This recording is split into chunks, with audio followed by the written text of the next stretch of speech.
So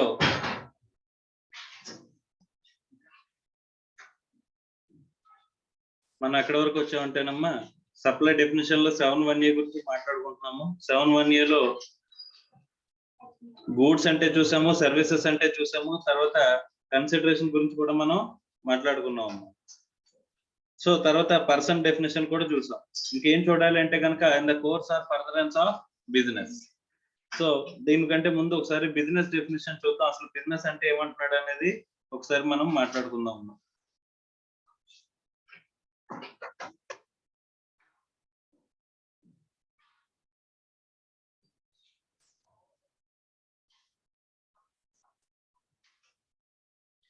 so section 2 subsection 17 మనకి define చేస్తుందంట business to include. ఏమంటున్నాడమ్మా? ఇంక్లూడ్స్ డెఫినేషన్ అంటే ఏంటి? ఇంక్లూసివ్ డెఫినేషన్ అంటే సంథింగ్ కెన్ బి యాడెడ్. ఇక్కడ చెప్పినవే కాకుండా కావాలంటే ఫ్యూచర్ లో ఏం చేయొచ్చు? సంథింగ్ కెన్ బి యాడెడ్ అండి. First, any trade, commerce, manufacture, profession, vocation, adventure, wager or any other similar activity whether or not it is for a pecuniary benefit అని చెప్పేసి అని అంటారు. సో ఫస్ట్ మనకి ఏం చెప్తున్నాడమ్మా? ట్రేడ్ అంటే ఏంటి? Like purchase and sale transactions ఇంకా అయ్యమనుకోమ్మా, దాన్ని ఏమంటాం? ట్రేడ్. తర్వాత ఇంకేమంటున్నాడమ్మా? కామర్స్ కూడా అదే. మ్యానుఫ్యాక్చర్ అంటే what is meant by manufacture? So manufacture అంటే ప్రీవియస్ గా మ్యానుఫ్యాక్చర్ డెఫినేషన్ ఏదైతే మనం అనుకున్నామో, అంటే సో ఒక ప్రొడక్ట్ తో స్టార్ట్ అయ్యి ఇంకో ప్రొడక్ట్ తో ఎండ్ అవుతాం మనం. అక్కడ రిజల్టెంట్ గా ఏం రావాలి? రావాలమ్మా? Distinct name, distinct character, distinct use అని చెప్పేసి మనం మాట్లాడుకుందాం. అలా వస్తే కనుక దాన్ని ఏమన్నారు? మ్యానుఫ్యాక్చర్. అలా మ్యానుఫ్యాక్చర్ చేసినా సరే బిజినెస్ అనంట. ప్రొఫెషన్ క్యారీ అవుట్ చేయడం కూడా బిజినెస్ అనంట. సార్ నేను సిఏ క్వాలిఫై అయిన తర్వాత ప్రాక్టీస్ పెట్టుకున్నాను, సో ప్రొఫెషన్ ని నేను క్యారీ అవుట్ చేస్తున్నాను, లేకపోతే లా పాస్ అయ్యాను, నేను లాయర్ కింద ప్రొఫెషన్ పెట్టుకున్నాను అని చెప్పేసి అంటే ఇవన్నీ కూడా ఏంటంటే అమ్మా బిజినెస్ అన్నమాట. సార్ ప్రొఫెషన్ బిజినెస్ ఎలా అవుతుంది అంటే డెఫినేషన్ లో చెప్తే అవుతుందమ్మా. అర్థమైందా? సో బిజినెస్ అనేది ఇక్కడ ప్రొఫెషన్ కూడా బిజినెస్ అని అంటున్నాడు కాబట్టి that is also includes business. Okay. So vacation, తర్వాత అడ్వెంచర్. సార్ వొకేషన్ అంటే స్కిల్ తో కూడిన వర్క్స్ అమ్మా. ఓకే. తర్వాత ఇప్పుడు అడ్వెంచర్ అడ్వెంచర్ అంటే ఏంటి సార్? అమ్మా adventure in the nature of trade, commerce or manufacture అంటాడు జనరల్ గా. అమ్మా అడ్వెంచర్ అంటే even a single transaction, isolated transaction will also constitute business అంటాడు. ఏమంటాడు? Even isolated transaction will also constitute business. So sir ఈ isolated transaction అంటే ఏంటి? Isolated అంటే single. Any single transaction will also constitute a business, will be called as adventure in the nature of trade, commerce or manufacture అని చెప్పేసి general గా అంటాడమ్మా. Okay. అలాంటి adventure గురించి ఇక్కడ మాట్లాడుతున్నాడు. సో తర్వాత వేగర్, any other similar activity whether or not it is for the pecuniary benefit or not. అమ్మ మనకు బెనిఫిట్ వస్తుంది అనేది చేయడం కాకుండా బెనిఫిట్ వచ్చినా రాకపోయినా సరే, అక్కడ బెనిఫిట్ వచ్చినా రాకపోయినా సరే మన ట్రాన్సాక్షన్ అంటూ ఇక్కడ చెప్పినవి క్యారీ అవుట్ చేస్తే దాన్ని ఏమంటున్నాడమ్మా? బిజినెస్. మనం బిజినెస్ చేయడానికే చేసినట్టుగా భావిస్తున్నాడు. అర్థం అవుతుందా? Right. Next, any activity or transaction in connection with or incidental or ancillary to A above అని చెప్పేసి అంటున్నాడు. అంటే ఇన్సిడెంటల్ ఆర్ యాన్సిలరీ అంటే వాట్ ఈస్ ఇన్సిడెంటల్? దానికి కనెక్ట్ అయ్యే విధంగా, అంటే బిజినెస్ పైన చెప్పిన ట్రేడ్, మ్యానుఫ్యాక్చర్, ప్రొఫెషన్ వాటికి ఇన్సిడెంటల్ గా, యాన్సిలరీగా మనం ఏదైనా క్యారీ అవుట్ చేస్తున్నట్లయితే దాన్ని కూడా ఏమంటున్నాడమ్మా?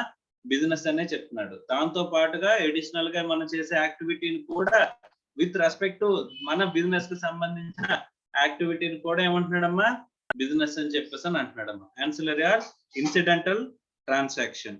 ఓకే సార్, మనం బిజినెస్ ఆర్ ప్రొఫెషన్ లో ప్రొఫెషన్ క్యారీ అవుట్ చేస్తున్నామంట. ఒక చార్టెడ్ అకౌంటెంట్ గా మనం ఏం క్యారీ అవుట్ చేస్తున్నామంటమ్మా? ప్రొఫెషన్ క్యారీ అవుట్ చేస్తున్నామంట. మన పని ఏంటి చెప్పండి? To carry out the attest functions like audit అనేది మనం చేయడం అనేది మన బిజినెస్ అమ్మా. ప్రొఫెషనే కదా అది. ప్రొఫెషన్ ఇక్కడ బిజినెస్ అన్నాడు కదా. So what we are doing is we are carrying out business. Is it clear or not? So ఇక్కడ మనం ప్రొఫెషన్ ని చేస్తున్నాం అంటే కనుక బిజినెస్ చేస్తున్నట్టే అని చెప్పాడు. Okay, very good. సార్ మనం ఈ ప్రొఫెషన్ క్యారీ అవుట్ చేసేటప్పుడు ఏం చేసామంటే, ఇప్పుడు ఇన్కమ్ ట్యాక్స్ రిటర్న్ ఫైల్ చేయాలంటే ఒక ఆడిట్ చేసిన ఫైల్ కి మనకి ఇన్కమ్ ట్యాక్స్ రిటర్న్ ఫైల్ చేయాలంటే డిజిటల్ సిగ్నేచర్ అనేది అవసరం అంట. ఓకే, ఆ డిజిటల్ సిగ్నేచర్ ని కూడా మనం ఏం చేస్తున్నామంట, మనమే సేల్ చేస్తున్నామంట. ఓకే, ఈజ్ ఇట్ ఆ ట్రేడ్ అనేది మనకి మన ప్రొఫెషన్ లో పార్ట్ గా వస్తుందా? మనం చేసేది ఏంటి, ఆడిట్ ఫంక్షన్.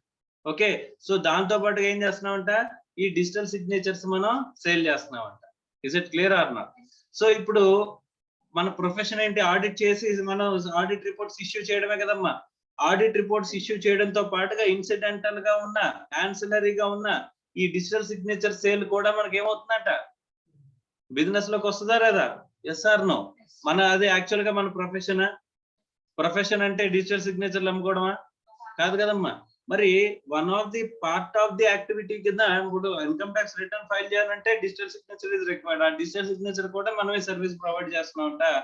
దాన్ని కూడా మనకి ఏమంటాడంటే, it is incidental to the or ancillary to the profession అని చెప్పేసి అంటారు. సార్ దాన్ని కూడా బిజినెస్ అంటారా అని చెప్పేసి అంటే సెకండ్ పాయింట్ లో ఏమన్నారమ్మా, మనం క్యారీ అవుట్ చేసే ప్రొఫెషన్ తో పాటుగా మీరు ఇన్సిడెంటల్ ఆర్ యాన్సిలరీగా ఏదైనా ప్రొవైడ్ చేస్తే వాటిని కూడా దేంట్లోకి తీసుకొచ్చాడమ్మా, బిజినెస్ అనే అంటున్నాడు.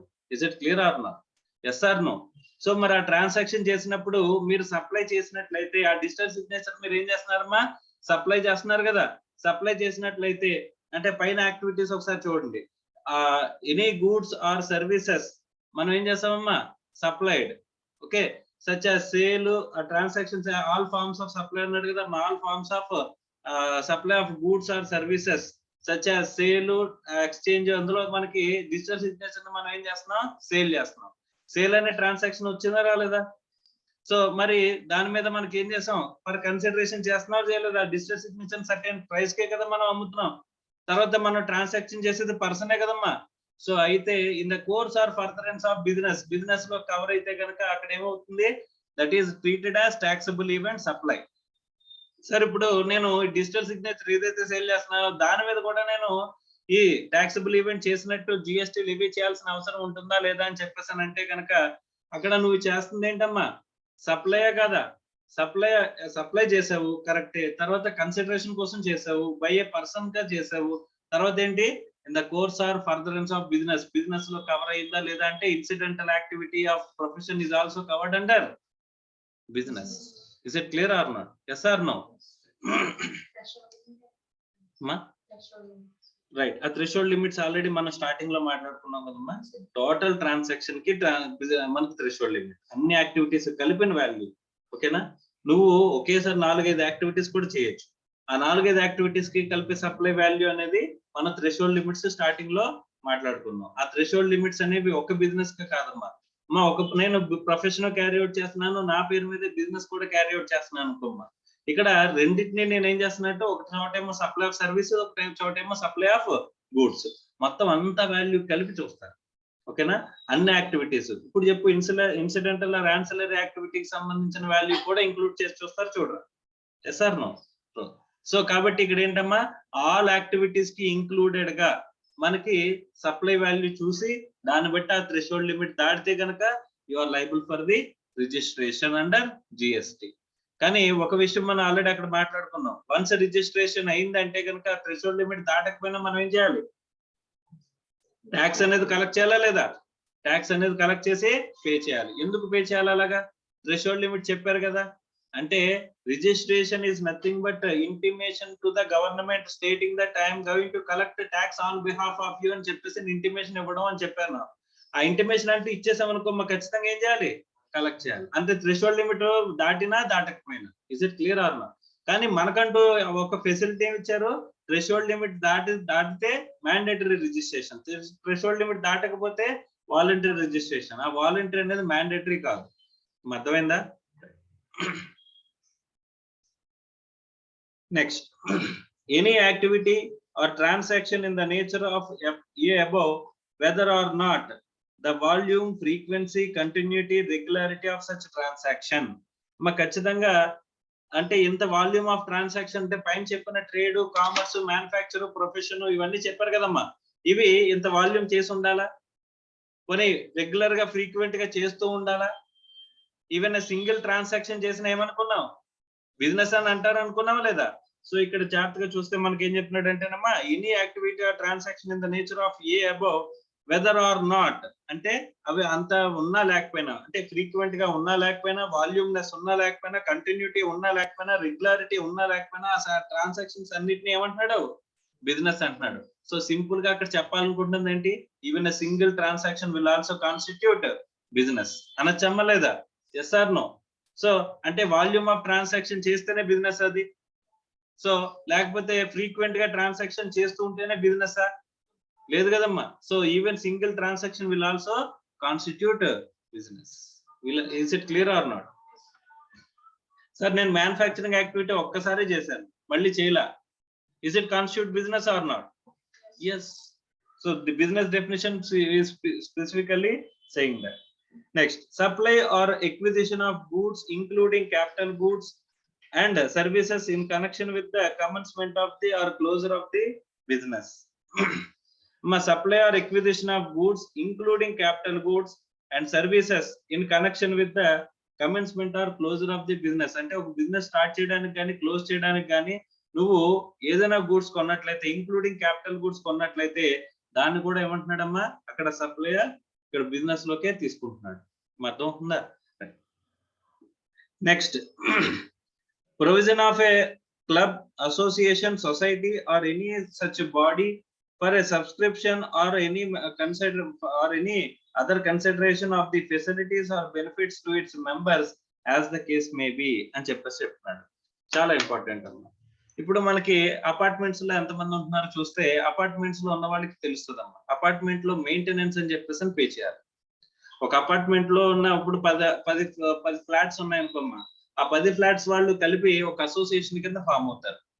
అసోసియేషన్ లో అందరూ కూడా ఏం చేస్తారు, ఎవ్రీ మంత్ అసోసియేషన్ కి డబ్బులు కాంట్రిబ్యూట్ చేస్తారమ్మా. దట్ ఈస్ కాల్డ్ మెయింటెనెన్స్ అని చెప్పేసి అని అక్కడ ఏం చేస్తారు, 10 ఫ్లాట్ల వాళ్ళు ఆ మెయింటెనెన్స్ అనేది పే చేస్తారు. ఎవరికి? అసోసియేషన్. అసోసియేషన్ లో ప్రెసిడెంట్, ట్రెజరర్, ఇలా సెక్రటరీ ఇలా ఉంటారమ్మా. ఓకే, సో ఈ అసోసియేషన్ ఏదైతే ఉంటుందో, అసోసియేషన్ ఈ డబ్బులు పెట్టి ఏం చేస్తుందమ్మా, మెంబర్స్ కి సర్వీసెస్ అనేవి ప్రొవైడ్ చేస్తున్నాం అనుకోమ్మా. సో దాన్ని కూడా ఏమంటున్నాడమ్మా, that is also treated as business. Is it clear or not? Right. కొన్ని అపార్ట్మెంట్ అసోసియేషన్ పక్కన పెడదాం సార్. సపోజ్ మనకి ఈ చదువులు అంటే చిరాకు వచ్చి మనందరం కలిపి ఏం చేద్దాం అనుకున్నాం అంటే, ఒక కామెడీ క్లబ్ కింద ఒక క్లబ్ పెట్టుకుందాం అని చెప్పేసి అనుకున్నాం. ఎవ్రీ సాటర్డే మధ్యాహ్నం నుంచి క్లాసులు తీసేసి మనం ఏం చేద్దాం అనుకుంటున్నాం, ఒక ఫన్ జోన్, ఫన్ యాక్టివిటీ కింద పెట్టుకుందాం అని చెప్పేసి మనం మాట్లాడుకున్నాం అంట. సో దానికోసం ఏం చేసామంట, ఒక క్లబ్ ని స్టార్ట్ చేసామంట. That is called comedy club. So అందరూ కూడా ఏం చేయాలి, దానికి కాంట్రిబ్యూట్ చేయాలంట.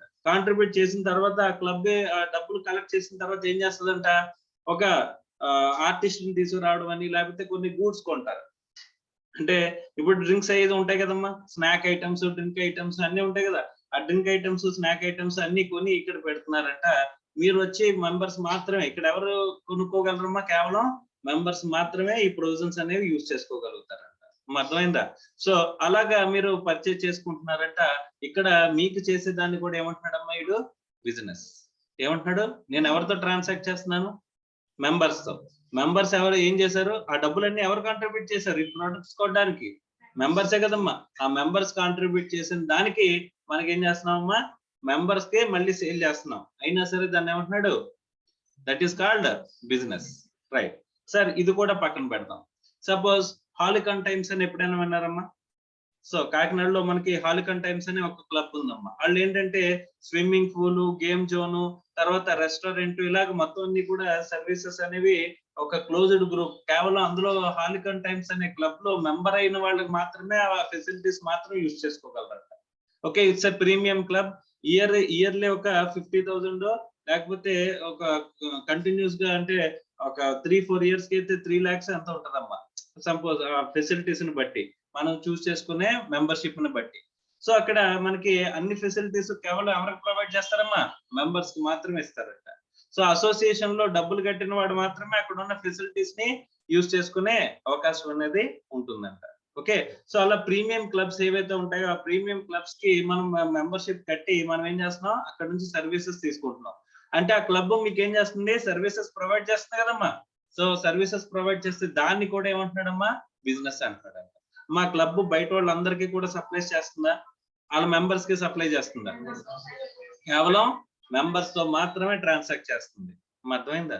Is it clear or not?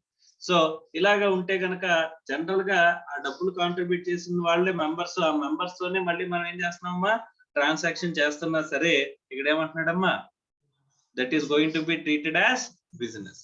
Is it clear or not?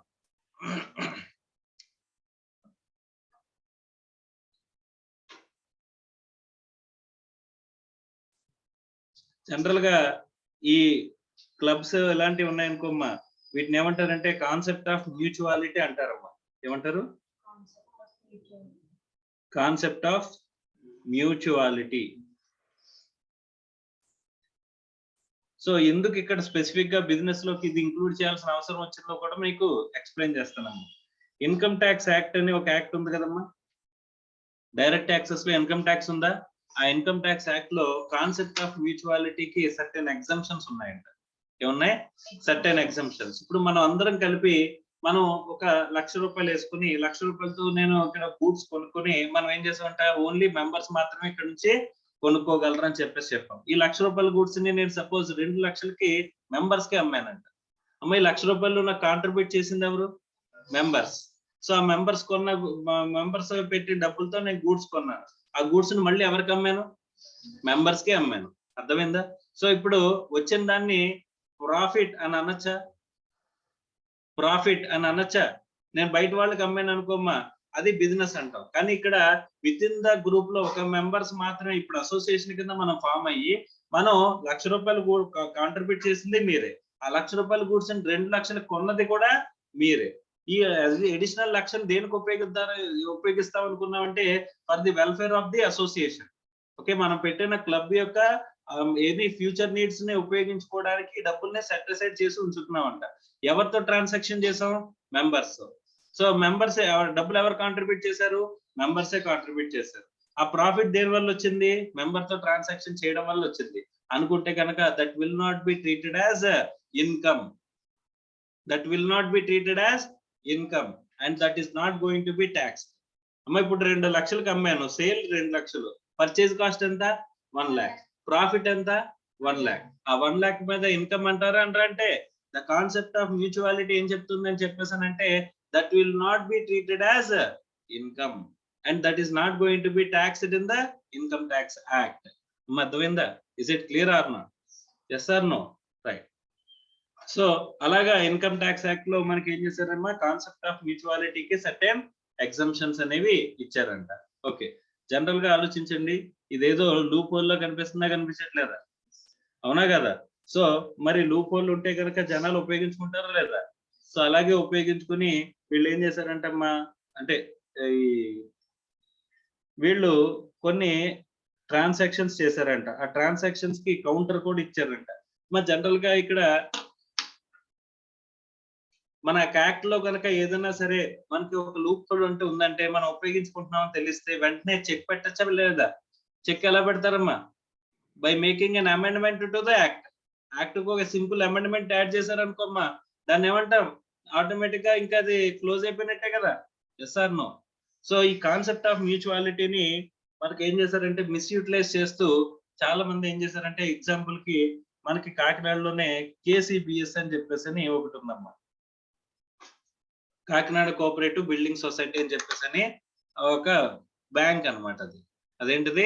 Cooperative bank. అది యాక్చువల్ గా వాళ్ళు ఏం చేశారంట, మేము కేవలం ఇందులో మాతో బిజినెస్ చేయాలంటే ఇక్కడ will accept the deposits and we will lend the loans. Banking activity ఏంటమ్మా అసలు?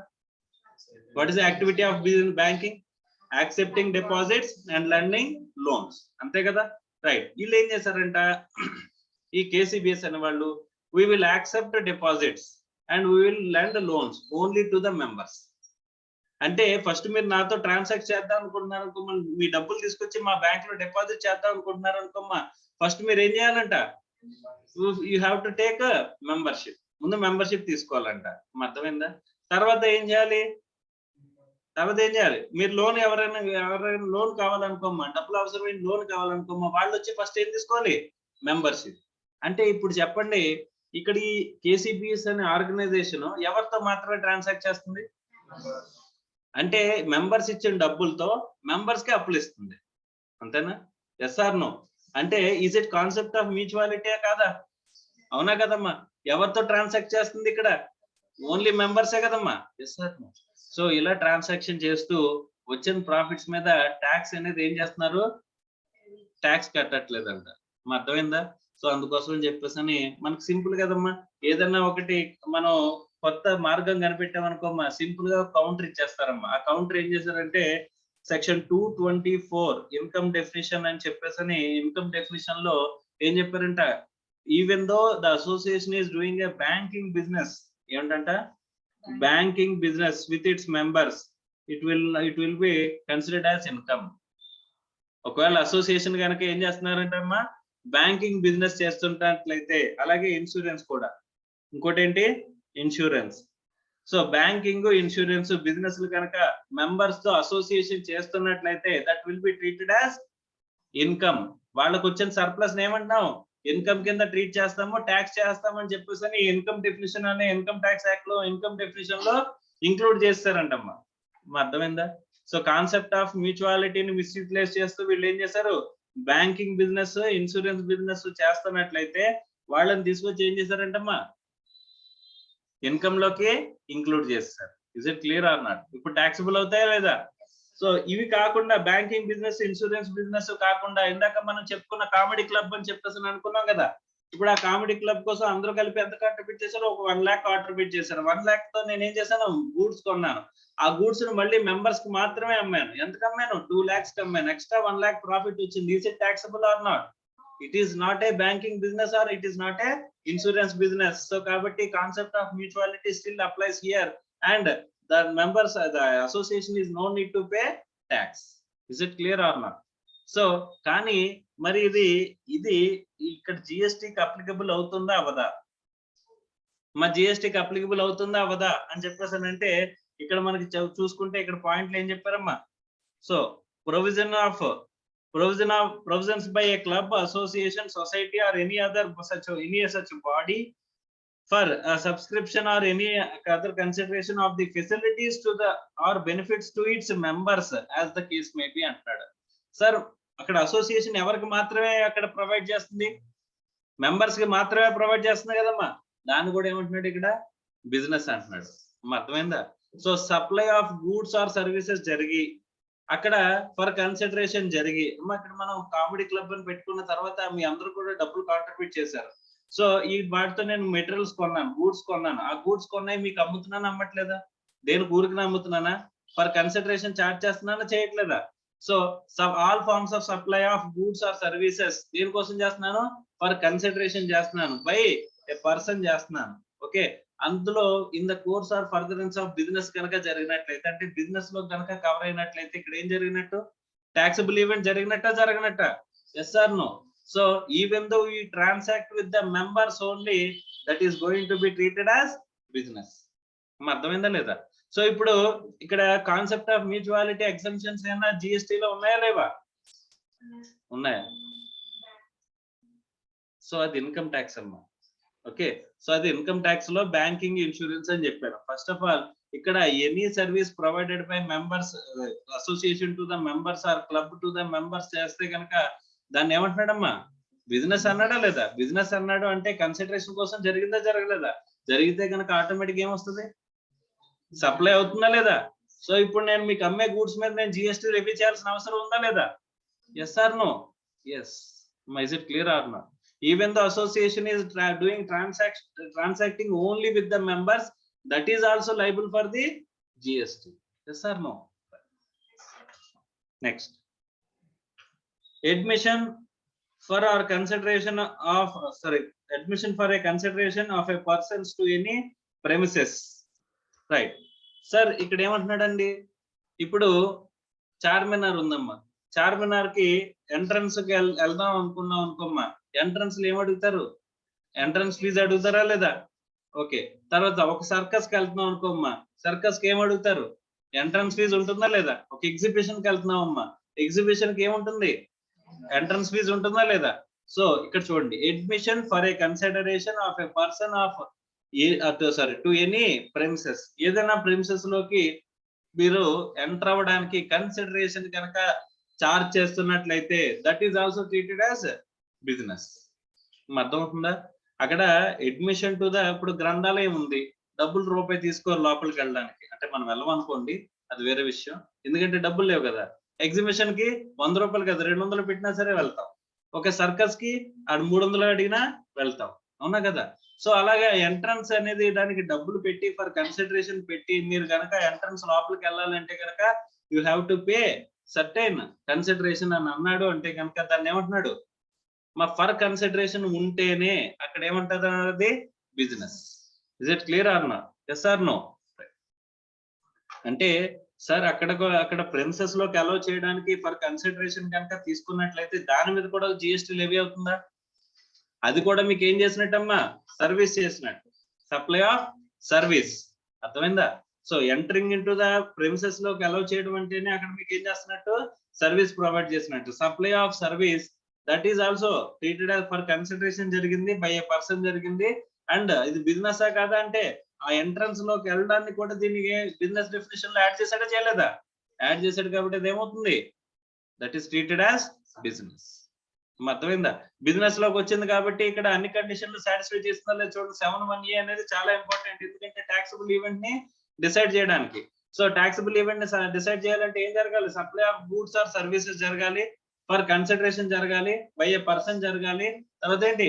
In the course or furtherance of business జరగాలి. సో ఆ బిజినెస్ లోకి డెఫినేషన్ లోకి యాడ్ అయిందా? యాడ్ అయింది. సో 4 కండిషన్ లోనే 4 సాటిస్ఫై చేస్తే కనుక అక్కడ ఏమవుతుంది? టాక్సబుల్ ఈవెంట్ జరిగిపోయినట్టే. టాక్సబుల్ ఈవెంట్ జరిగిపోతే ట్యాక్స్ వేస్తారా వేరా? Yes or no? Is it taxable or not? Yes, it is taxable whenever a taxable event happens. Services supplied by a person as a holder of an office which has been accepted by him in the course or furtherance of his trade, profession or vocation అని చెప్పేసి అంటున్నాడు. My services supplied by a person as a holder of an office which has been accepted by him in the course or furtherance of his trade, profession or vocation అని చెప్పేసి అంటున్నాడు. ఇక్కడ services supply చేస్తున్నాడంట. Okay, ఒక incharge or holder of an office వాడు ఏం చేస్తున్నాడు? వాడు యాక్సెప్ట్ చేసి వాడి సర్వీసెస్ ని ప్రొవైడ్ చేస్తున్నాడంట. లైక్ ఒక కంపెనీకి డైరెక్టర్ ఉన్నాడు అనుకో, ఒక కంపెనీకి డైరెక్టర్ ఉన్నాడు అనుకో, he is holding a position as a director. Even then he is doing rendering services or of a profession or doing any trade will also constitute supply. Sorry, will also constitute business. Will also constitute business. Okay, right. Next, activities of a race club including by way of totalizator or a license to bookmaker or activities of licensed bookmaker in such a club అని చెప్పేసి అంటున్నాడు. Okay మా race clubs general గా races అనేవి అన్ని states లోనే allowed కాదమ్మా. Suppose ఇప్పుడు బెంగళూరు ఉందనుకోమ్మా, బెంగళూరు రేస్ క్లబ్ అని చెప్పి, కర్ణాటక రేస్ క్లబ్ అని చెప్పేసి ఒకటి ఉంది, అది ఆ స్టేట్ లో అలౌడ్ అన్నమాట. ఓకే, సో అక్కడ జనరల్ గా ఏంటంటే బుక్ మేకర్స్ అని చెప్పేసి ఉంటారు. సో ఇప్పుడు మనం వెళ్ళి లీగల్ గా నేను వెళ్ళి జనరల్ గా అంటే ప్రతి స్టేట్ లోనే లీగల్ కాదమ్మా. సో ఈ కర్ణాటకలో మాత్రం స్పెసిఫిక్ గా లీగల్. సపోజ్ నేను అక్కడికి వెళ్ళి ఆ బుక్ మేకర్ దగ్గర, అంటే బుక్ మేకర్ అంటే ఎవరంటే who is facilitating the race. Okay, so నేను వెళ్ళి ఒక 7వ నెంబర్ ఒక గుర్రం మీద నేను డబ్బులు వేసి కాద్దాం అనుకున్నాను అనుకోమ్మా. సో వాడు ఏం చేస్తాడంటే నా దగ్గర నుంచి ఆ డబ్బులు తీసుకుని ఆ పెట్టేస్తాడు అనమాట. సో దానికోసం కొంత చార్జ్ చేస్తాడు, ట్రాన్సాక్షనల్ చార్జ్. సో వాడు ఏం చేస్తున్నాడు? హూ ఇస్ ఏ ఫెసిలిటేటర్ కింద యాక్ట్ చేస్తున్నాడు. నేను వేసిన 7 నెంబర్ రేస్ గుర్రం కనుక నెక్కింది అనుకోమ్మా, నాకు ఏం చేస్తాడు? ప్రైజ్ మనీ డిసైడ్ చేసి ఆ ప్రైజ్ మనీ నాకు పే చేస్తాడు after deducting some commission. Okay, so దానికోసం వాడు చేస్తున్న సర్వీసెస్ కూడా ఏమంటున్నాడమ్మా? Business. That will also constitute business, ఎందుకంటే ఇవన్నీ కూడా బిజినెస్ డెఫినేషన్ లో స్పెసిఫిక్ గా చెప్పాడు. తర్వాత any activity or transaction undertaken by the government, central government, state government or local authority in which they are engaged as a public authorities అని చెప్పేసి అంటున్నాడు. Right sir, central government state government మీకు అక్కడ public authorities కింద ఉండి మీకు ఏదైనా services అని కానీ లేకపోతే ట్రేడ్ కానీ చేస్తున్నాయి అని చెప్పేసి అని అంటే కనుక దాన్ని కూడా ఏమంటున్నాడమ్మా, బిజినెస్. అంటే సెంట్రల్ గవర్నమెంట్ స్టేట్ గవర్నమెంట్ కూడా బిజినెస్ చేస్తున్నట్టేనా? Yes or no? ఎస్. అర్థం అవుతుందా? రైట్. సపోజ్ ఇప్పుడు జూ పార్క్ ఉందనుకోమ్మా, జూ పార్క్ ఎవరిది? గవర్నమెంట్ది. ఓకే, ఆ జూ పార్క్ గవర్నమెంట్ అనుకుంటే కనుక ఆ గవర్నమెంట్ ఏం చేస్తుందంటే ఫెసిలిటేటింగ్ ద పబ్లిక్ అథారిటీ కింద నుండి మీకు ఫెసిలిటేట్ చేస్తుంది అనుకుంటే కనుక దాని మీద కూడా ఏమొస్తుంది? వాళ్ళు కూడా ఏం చేస్తున్నట్టు అడ్మిషన్, దాంట్లోకి అడ్మిషన్ చేస్తున్నారు అనుకోమ్మా, దానికి కూడా చార్జ్ చేస్తున్నారు అనుకోమ్మా, దాని మీద కూడా ఏం చేయాలి? దాన్ని కూడా ఏం దేనికని ట్రీట్ చేస్తారు? బిజినెస్ కింద ట్రీట్ చేస్తారు. అర్థమైందా? Is it clear or not? So ఇక్కడ సెంట్రల్ గవర్నమెంట్ కానీ స్టేట్ గవర్నమెంట్ కానీ పర్సన్ డెఫినేషన్ లో ఇంక్లూడ్ అయ్యారా అవ్వలేదా? పర్సన్ డెఫినేషన్ లో ఇంక్లూడ్ అయ్యారా లేదా? వాళ్ళు ఇక్కడ పబ్లిక్ అథారిటీస్ కింద ఉండి ఇక్కడ సప్లై ఆఫ్ సర్వీసెస్ కానీ ఇక్కడ ట్రేడ్ కానీ చేస్తున్నట్లయితే వాళ్ళు కూడా ఏం చేస్తున్నట్టమ్మా? బిజినెస్ చేస్తున్నట్టేనంట. బిజినెస్ చేస్తుంటే ఏమవుతుంది? బిజినెస్ చేస్తుంటే ఏమవుతుంది? That is also supply. సప్లైలోకి వస్తే ట్యాక్సబుల్. మన నార్మల్ గా 7(1)A లో ట్యాక్సబుల్ ఈవెంట్ జరగాలంటే ఎన్ని కండిషన్స్ ఉన్నాయి? 4. ఏంటవి? All forms of supply of goods or supply services చేసి ఉండాలి, ఆర్ బోత్ చేసి ఉండాలి, ఫర్ కన్సిడరేషన్ చేసి ఉండాలి, బై ఎ పర్సన్ చేసి ఉండాలి, the course or furtherance of business చేసి ఉండాలి. ఇక్కడ చెప్పిన యాక్టివిటీస్ అన్ని కూడా ఎందులోకి వస్తాయమ్మా? ఇక్కడ చెప్పిన యాక్టివిటీస్ అన్ని కూడా ఎందులోకి వస్తాయి? అర్థమైందా? Is it clear or not? సరదాగా ఒక 2-3 క్వశ్చన్స్ అడగనమ్మా, ఓకేనా? నేను నా పర్సనల్ గా యూజ్ చేసుకోవడానికి కారు కొనుక్కున్నానంట. ఆ కార్ని కొన్నాళ్ళు వాడిన తర్వాత సెకండ్ హ్యాండ్ కి అమ్మేశానంట. సెకండ్ హ్యాండ్ కి ఏం చేశాను? అమ్మేశానంట. Okay, is it business? Is it a business? Yes or no? ఎలా వస్తుందమ్మా బిజినెస్ లో? Even an isolated transaction with the intention, అక్కడ నా ఇంటెన్షన్ ఏముండాలి? సింగిల్ ట్రాన్సాక్షన్ చేసిన బిజినెస్, కాకపోతే with the intention to do business. అంతేనా? ఇక్కడ నేను ఇంటెన్షన్ అనేది బిజినెస్ ఉందా? మరి రెగ్యులర్ గా నేను అమ్మేస్తున్నానా? లేదు కదా. నేను సెకండ్ పర్సనల్ గా ట్రాన్సాక్షన్ చేసి ఆ పర్సనల్ ట్రాన్సాక్షన్ ఏం చేశాను? Without the intent of doing business అమ్మ. ఓకే, సో ఇక్కడ adventure in the nature of trade, commerce or manufacture అంటే isolated transaction will also constitute business అన్నప్పుడు ఇక్కడ first of all single transaction కూడా ఏ ఇంటెన్షన్ తో చేయాలి? మనం బిజినెస్ చేద్దామని ఇంటెన్షన్ తో చేస్తేనే అది ఏమవుతుందమ్మా? బిజినెస్ అవుతుంది. సో నేను ఏం చేశానంట, నా పర్సనల్ గా నేను వాడుకోవడానికి ఒక కారు కొనుక్కుని ఆ కార్ని ఏం చేశాను? తర్వాత సెకండ్ హ్యాండ్ లో అమ్మేస్తే కనుక దాన్ని ఏమంటారమ్మా? It is not treated as a business. ఓకేనా? It's a personal transaction. Okay, so ఇక్కడ isolated transaction also will constitute business అన్నప్పుడు అక్కడ నార్మల్ డిఫరెన్షియేషన్ అనేది మీరు తెలుసుకోవాలి. With the intention of doing business, single transaction చేసినా సరే దాన్ని adventure in the nature of trade, commerce or manufacture అని చెప్పేసి అని అంటారు. Is it clear or not? Yes or no? అంటే పర్సనల్ ట్రాన్సాక్షన్స్ ఏమవుతాయి? Are excluded from the GST. అర్థమైందా? ఓకే సార్, సపోజ్ నేను ఒక ఆర్టిస్ట్ అమ్మా, నేనేం చేశానంట? ఒక ఆర్ట్ గీసానంట. ఆర్ట్ గీసి నేనేం చేశానంట? అమ్మేశానంట. అమ్మేసిన డబ్బుల్ని నేను తీసుకోవడానికి కాదు, చారిటబుల్ ఇన్స్టిట్యూషన్ కి ఇద్దామని చెప్పేసి నేనేం చేశానంట? ఆ డబ్బులు తీసుకుని చారిటబుల్ ఇన్స్టిట్యూషన్ కి ఇచ్చేసానంట. Is it a business? Is it a business or not? Is it a business or not? నేను ఆర్టిస్ట్ ని, ఆర్ట్ గీసాను, గీసిన తర్వాత ఏం చేశాను? అమ్మేశాను. అమ్మిన తర్వాత వచ్చిన డబ్బుల్ని ఏం చేశాను? మదర్ తెరిసా చారిటబుల్ ఇన్స్టిట్యూషన్ కి మొత్తం డబ్బులన్నీ కూడా ఇచ్చేసానంట. అర్థమైందా? నేనేమి దాన్ని ఉంచుకోలేదు. ఓకేనా? Is it clear or not? ఇప్పుడు is it treated as business or not? Yes or no? అదేంటది? ఇందాక నో అన్నారు. బిజినెస్ ఇంటెన్షన్ తో చేశాను కాబట్టి డబ్బులు నేనేమన్నా తీసుకున్నామా? నేనేమన్నా ఉంచుకున్నానా? నేనైనా డబ్బులు తీసుకుని నేనైనా ఉంచేసుకున్నానా? నేనేం చేశానమ్మా? చారిటబుల్ ఇన్స్టిట్యూషన్ కి ఇచ్చేసానా ఇవ్వలేదా? Yes or no? సో అలాంటప్పుడు ఈజ్ ఇట్ కాన్స్టిట్యూట్ బిజినెస్ అని చెప్పేసానంటే answer is yes. Answer is yes sir. ఎందుకు సార్ అది? అమ్మా ఇక్కడ నువ్వెవరు? ఆర్టిస్ట్. ఆర్టిస్ట్ ఏం చేసావు? ఆర్ట్ గీసావు, తర్వాత అమ్మేసావు. అమ్మేసిన తర్వాత వచ్చిన డబ్బుల్ని నువ్వేం చేసావు? చారిటబుల్ ఇన్స్టిట్యూషన్ కి ఇచ్చావు. అంటే నీ అప్లికేషన్ ఆఫ్ మనీ అనేది ఇక్కడ ఏమన్నా సంబంధం ఉందా? నువ్వు మార్కెట్ లో దేన్ని చేసావమ్మా? సప్లై ఆఫ్ గూడ్స్ చేసావా? దానికి కన్సిడరేషన్ చేసావా? బై ఏ పర్సన్ చేసావా? జనరల్ గా నువ్వు చేసేది ఏంటి? ఆ బిజినెస్ కదా. Yes or no? సో వచ్చిన డబ్బుల్ని నేను చారిటబుల్ ఇన్స్టిట్యూషన్ కి ఇస్తున్నాను, కానీ నేను ఫస్ట్ ఆఫ్ ఆల్ రెండింటిని సపరేట్ ట్రాన్సాక్షన్స్ కింద చూడాలి. మా వచ్చిన డబ్బుల్ని నేను ఏం చేశాను? ఒక charitable mother Teresa charitable institution కి ఇచ్చానమ్మా. ఇవ్వకుండా నేను తీసుకోవచ్చు.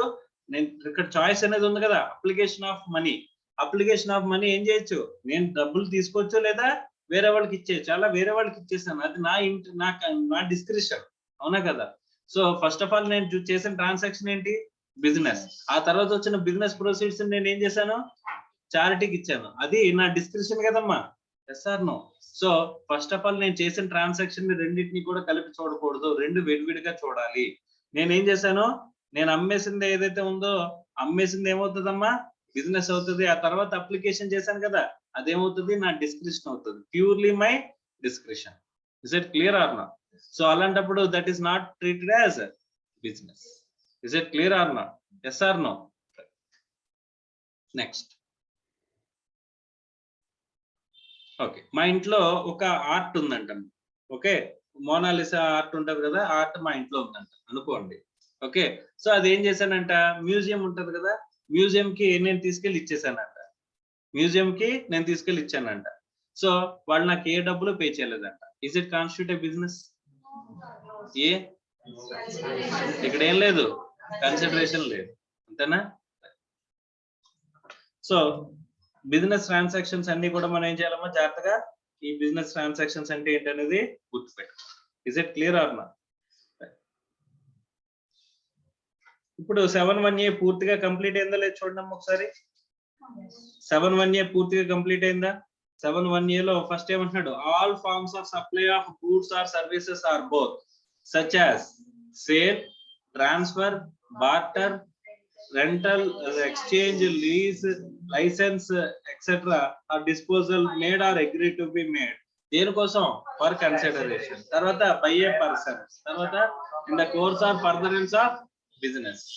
అంటే దేనికోసం చేస్తూ ఉండాలి? In the course of furtherance of business చేస్తూ ఉన్నట్లయితేనే అక్కడ మనం ఏమవుతాం?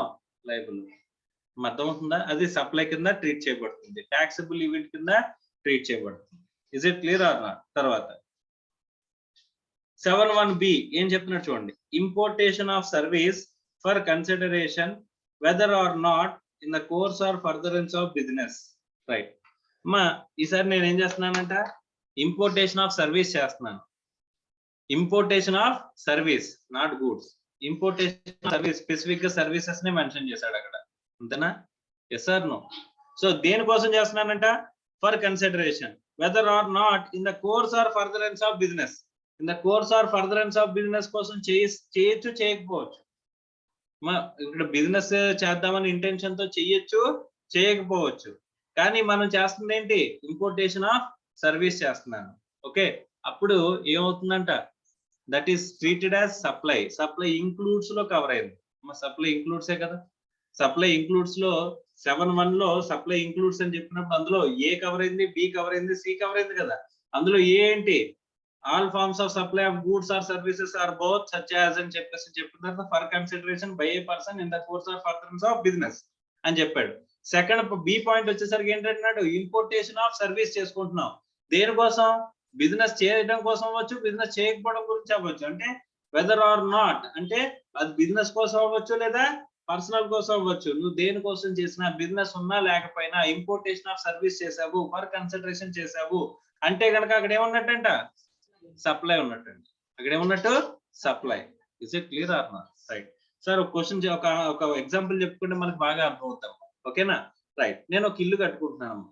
ఇల్లు కట్టుకుంటున్నప్పుడు ఇంటీరియర్ డిజైనింగ్ నాకు కావాలనిపించిందంట. ఇంటీరియర్ కావాలనిపించింది. ఇంటీరియర్ ఇటలీలో బాగుంటది అని చెప్పేసి నాకు ఎవరో మా ఫ్రెండ్ చెప్పాడంట. ఓకే, సో ఇటలీలో ఉన్న ఇంటీరియర్ డిజైనర్ ని నేనేం చేశానమ్మా, ఇక్కడ నా ఇంటీరియర్ డిజైన్, నా హౌస్ కి ఇంటీరియర్ డిజైన్ చేయడానికి నేను అపాయింట్ చేసుకున్నానంట. నాకు సర్వీస్ ప్రొవైడ్ చేసేవాడు ఎక్కడ ఉన్నాడు అంటే, నేను అక్కడ నుంచి డిజైన్స్ అయితే తెప్పించుకుంటున్నాను కదా, అంటే అక్కడ నుంచి నేను ఏం చేస్తున్నాను, ఇంపోర్ట్ చేసుకుంటున్నట్టే కదా. ఏంటి గూడ్సా, సర్వీసెస్. ఏంటవి, సర్వీసెస్. సో సర్వీసెస్ ఇంపోర్ట్ చేసుకుంటున్నాను. దేనికోసం, ఊరికనే చేస్తాడు, డబ్బులు ఇస్తాను కదమ్మా.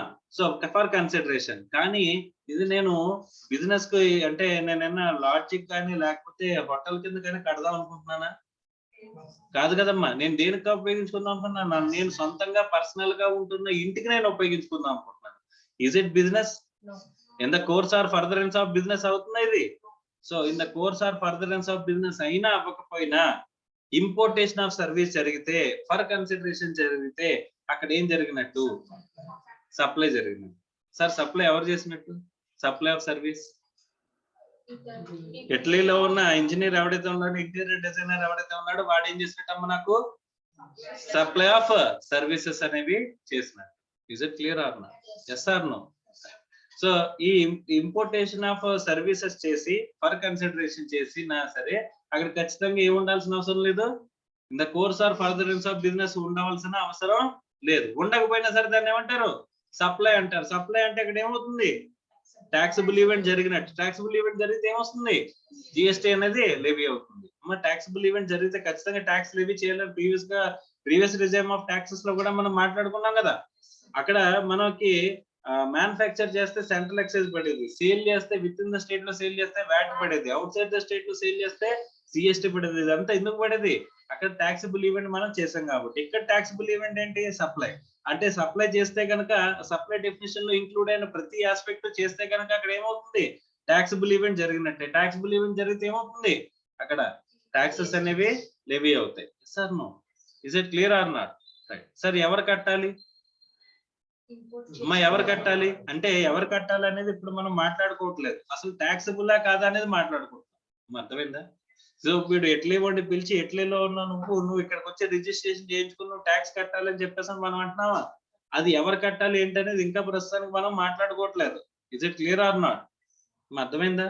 సో ఏంటి ట్యాక్స్ స్ట్రక్చర్ అనేది, ట్యాక్స్ ఎలా లెవీ చేస్తారు అనేది, లెవీ ఆఫ్ ట్యాక్సెస్ గురించి ఇప్పుడు మనం మాట్లాడుకోవట్లేదు, ఓన్లీ సప్లై గురించి మాట్లాడుకుంటున్నాం. అర్థమైందా? Is it clear or not? So importation of service జరిగి ఫర్ కన్సిడరేషన్ ఉంటే కనుక అక్కడ ఏమి ఉండాల్సిన అవసరం లేదు. ఇంపోర్టేషన్ ఆఫ్ సర్వీస్ జరిగి కన్సిడరేషన్ కి ఉంటే అక్కడ ఫర్దరెన్స్ ఆఫ్ బిజినెస్ ఉండాల్సిన అవసరం ఉందా లేదా? అక్కడ బిజినెస్ ఉన్నా లేకపోయినా అంటాడు. ఏమన్నాడమ్మా, బిజినెస్ ఉన్నా లేకపోయినా that is going to be treated as supply. అర్థమైందా? ఎందుకంటే సప్లై ఇంక్లూడ్స్ లో చెప్పాడా చెప్పలేదా? సో ఫస్ట్ పాయింట్ లో 7(1)A లో మ్యాండేటరీ ఏంటి, కన్సిడరేషన్ మ్యాండేటరీ. సెకండ్ ఏంటి, ఫర్దరెన్స్ ఆఫ్ బిజినెస్ మ్యాండేటరీ. అవునా కదా? Yes or no? 7(1)B కి వచ్చేసరికి ఏమైంది, consideration is importation of service, అదే కనుక consideration mandatory, but in the course or furtherance of business mandatory కదా, not mandatory. In the course of business చేసినా చేయకపోయినా అన్నాడు. రెండిట్లో ఏం చేసినా అంటే, పర్సనల్ గా చేసుకున్నా, in the course of business చేసిన, రెండు కూడా ఇంపోర్టేషన్ ఆఫ్ సర్వీస్ లో సప్లై లోకి ఇంక్లూడ్ అవుతాయి అని చెప్పేసి చెప్తున్నట్టమ్మా 7(1)B. Is it clear or not? Yes or no? Next 7(1)C ఏం చెప్తున్నట్టు చూడండి. The activities specified in schedule 1 made or agree to be made without consideration అని చెప్పేసి అంటారు. సో ఫస్ట్ పాయింట్ లో కన్సిడరేషన్, బిజినెస్ రెండు మ్యాండేటరీ.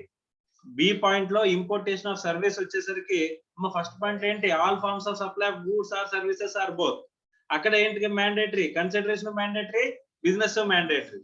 సో సెకండ్ కేసుకి వచ్చేసరికి, ఇంపోర్టేషన్ ఆఫ్ సర్వీస్ వచ్చేసరికి consideration mandatory, furtherance of business is not mandatory. So C point వచ్చేసరికి 7(1)C కి వచ్చేసరికి ఏమవుతుంది, కన్సిడరేషన్ అనేది మ్యాండేటరీ కాదు. అర్థమైందా? షెడ్యూల్ 1 అనే ఒక షెడ్యూల్ 1 లో లిస్ట్ ఆఫ్ యాక్టివిటీస్ చెప్తున్నాను. ఆ షెడ్యూల్ 1 లో చెప్పిన లిస్ట్ ఆఫ్ యాక్టివిటీస్ లో నువ్వు చేస్తే సరిపోతుంది, అక్కడ కన్సిడరేషన్ ఉన్నా లేకపోయినా అని అన్నాడు. ఉన్నా లేకపోయినా కదా, అసలు కన్సిడరేషన్ అనేది without consideration is also treated as supply. అర్థమైందా? ఏదైనా యాక్టివిటీ షెడ్యూల్ 1 లో కవర్ అయితే కన్సిడరేషన్ లేకపోయినా దాన్ని దేని కింద ట్రీట్ చేస్తారంట, సప్లై కింద ట్రీట్ చేస్తారు. Is it clear or not? Sir schedule 1 లో ఉన్న యాక్టివిటీస్ ఏంటి చెప్పుకుందాం అమ్మా. సో అక్కడ మనం పెండింగ్ పెడుతుంది ఏంటి, షెడ్యూల్ 1 లో లిస్ట్ చేసిన స్పెసిఫై చేసిన యాక్టివిటీస్ ని పెండింగ్ లో పెట్టానమ్మా. ఆ షెడ్యూల్ 1 చూసిన తర్వాత మనకి ఏమొస్తుంది, అక్కడ కన్సిడరేషన్ లేని వాటికి కూడా అక్కడ ఏమవుతుంది, ఎక్కడెక్కడైతే సప్లై కింద ట్రీట్ చేస్తారో వాటి గురించి మనం మాట్లాడుకుంటాం. Is it clear or no? yes or no? Next. So this is 7(1), 7 subsection 1. 7 subsection 1 లో ABC అనే 3 క్లాసెస్. ఓకేనా? Next section 7(1)A. నెక్స్ట్ ఏంటమ్మా section 7(1)A. Where certain activities or transactions constitute a supply in accordance with the provisions of subsection 1, they shall be treated either as supply of goods or supply of services as referred to in schedule 2 అని చెప్పేసి అంటున్నాడు. My activities అనేవి 7(1) లో cover అయితే గనక 7(1)A లోనా 7(1)B లోనా 7(1)C లోనా చెప్పలా, అక్కడ క్లియర్ గా ఇంటర్ప్రిటేషన్ జాగ్రత్తగా చేయాలి మనం. 7(1) లో కవర్ అయిన యాక్టివిటీస్ అంటే అందులో A లో రావచ్చు, B లో రావచ్చు, C లోకి రావచ్చు. అర్థమవుతుందా? ఆ 7(1) లో కవర్ అయిన ట్రాన్సాక్షన్స్ ఏవైతే ఉంటాయో ఆ ట్రాన్సాక్షన్స్ ఏమంటున్నాడమ్మా, వాటిని సప్లై ఆఫ్ సర్వీస్ అని కానీ సప్లై ఆఫ్ గూడ్స్ అని కానీ క్లాసిఫై చేసేయాలంట. ఆ క్లాసిఫికేషన్ ఎక్కడ ఇస్తానంటే చెప్తున్నాడమ్మా, షెడ్యూల్ 2. రైట్. సపోజ్ మీరు ఒక ఇల్లు కట్టుకుంటున్నారు అనుకో, ఇల్లు కట్టుకుంటుంటే మీరు నాకు ఒక సపోజ్ గోడ కట్టమని చెప్పేసి కాంట్రాక్ట్ ఇచ్చారు, గోడ కట్టమని కాంట్రాక్ట్ ఇచ్చారు. సో గోడ ఒకటి కట్టమని కాంట్రాక్ట్ ఇచ్చారు. అందులో మెటీరియల్ నేనే తెచ్చుకోవాలి, ఆ కన్స్ట్రక్షన్ అంటే ఆ గోడ కూడా కన్స్ట్రక్షన్ నేనే చేయాలి. ఇందులో ఏ యాక్టివిటీస్ ఇంక్లూడ్ అయి ఉన్నాయి, ఇందులో ఏ యాక్టివిటీస్ ఇంక్లూడ్ అయి ఉన్నాయమ్మా, ఇందులో ఏ యాక్టివిటీస్ ఇంక్లూడ్ అయి ఉన్నాయి? మెటీరియల్ ఉందా అంటే గూడ్స్ ఉన్నాయి, తర్వాత సర్వీస్ ఉందా, సర్వీస్ ఉంది. సో మెటీరియల్ సర్వీస్ రెండు ఉన్నప్పుడు దీన్ని సప్లై ఆఫ్ గూడ్స్ అనాలా, సప్లై ఆఫ్ సర్వీస్ అనాలి? అసలు సప్లై ఆఫ్ గూడ్స్ అని కానీ సప్లై ఆఫ్ సర్వీస్ అని కానీ ఎందుకు అనాలి అంటే, దీన్ని అంటే స్పెసిఫిక్ గా ఏంటంటేనమ్మా, సప్లై ఆఫ్ గూడ్స్ కి మనకి ఒక ట్యాక్స్ రేట్స్ ఉంటాయి, సప్లై ఆఫ్ సర్వీసెస్ కి ఒక ట్యాక్స్ రేట్స్ ఉంటాయి. మనం జాగ్రత్తగా మాట్లాడుకుంటే బేసిక్స్ లో ఒక పాయింట్ మాట్లాడుకున్నాం, గూడ్స్ కి అన్నిటికీ కూడా ఏముంటాయి అనుకున్నాం, హెచ్ఎస్ఎన్ కోడ్ అని చెప్పేసి అని అనుకున్నాం, అవునా? సర్వీస్ కి అన్నిటికీ కూడా సర్వీస్ కోడ్స్ అని చెప్పేసి మనం ఒకటి సర్వీస్ టారిఫ్ కోడ్స్ అని చెప్పేసి మనం ఒకటి చెప్పుకున్నాం. హెచ్ఎస్ఎన్ కోడ్స్ గురించి చెప్పుకున్నామా, అలాగే సర్వీసెస్ టారిఫ్ కోడ్స్ గురించి కూడా మనం మాట్లాడుకున్నామా. సో ఇంతకు అంటే హెచ్ఎస్ఎన్ కోడ్స్ ఎలా ఉంటాయంటే గ్లోబలైజ్డ్ మేనర్ లో ఉంటాయి, సర్వీసెస్ కి అలాంటి కోడ్ అనేది లేదు కాబట్టి ఆ సర్వీసెస్ కి మనమే ఒక సర్వీస్ టారిఫ్ కోడ్ అని చెప్పేసి ఒకటి ఇచ్చుకున్నాం అని చెప్పేసి అనుకున్నాం కదా.